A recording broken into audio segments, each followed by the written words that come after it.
এক লোক মারা যাওয়ার আগে তার নাতিকে 3টা উপদেশ দিয়ে গেল। 1, ঘরের বউকে কখনো মনের কথা বলবি না।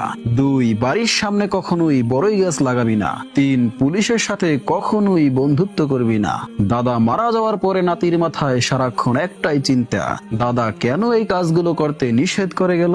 নাতির মনে একটা সময় জেদ চেপে বসলো। সে ভাবলো দাদার নিষেধ করা কাজগুলো সে করবে এবং দেখবে কি ঘটে। যেই কথা সেই কাজ। সে সর্বপ্রথম একজন পুলিশের সাথে ইনিয়ে বিনিয়ে বন্ধুত্ব করলো। মাঝে মাঝে সেই পুলিশ বন্ধুকে বাড়িতে নিয়ে এসে দাওয়াত খাওয়ানো শুরু করলো। পাশাপাশি বাড়ির সদর দরজার সামনে একটি বড়ই গাছ লাগালো। বাকি থাকলো বউয়ের কাছে মনের কথা বলা। সে বসে বসে প্ল্যান করলো বউকে মনের কোন কথাটা বলা যায়। অনেক ভেবে চিনতে সে একটা বুদ্ধি পেল। সে বাজারে গিয়ে 3টা ডাব, 3টা গামছা এবং কিছু লাল রং কিনলো। তারপরে বাজার থেকে বাড়ি ফেরার পথে পুকুর ঘাটে বসে ডাবের উপরে লাল রং মেশালো।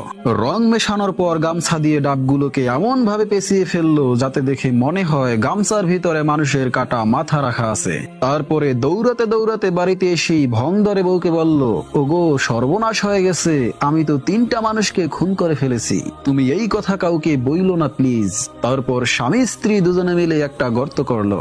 সেই গর্তে 3টা কাটা মাথা মানে ডাব পুঁতে রাখলো। তারপরে অনেক দিন কেটে গেল, কোনো প্রকার সমস্যা হলো না। নাতি বসে বসে দাদার কথা ভাবছে আর হাসছে।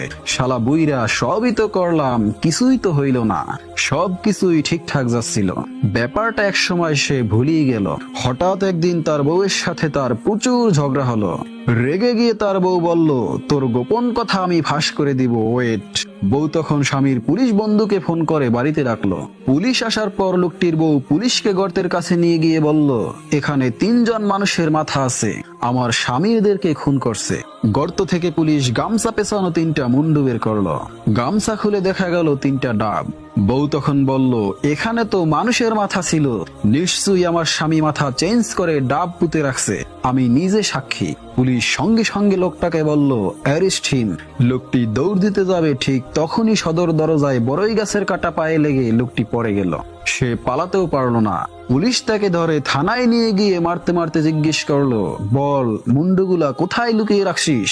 লোকটা তখন আকাশের দিকে মুখ করে কাঁদতে কাঁদতে বলল, দাদা আমারে বাঁচাও, আমার শিক্ষা হয়ে গেছে, আমারে বাঁচাও।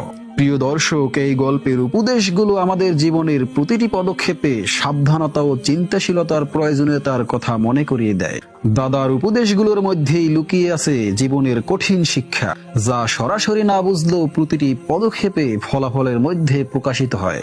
দাদার প্রথম উপদেশটি ছিল, ঘরের বউকে কখনো মনের কথা বলবি না। বলা হয়ে থাকে প্রতিটি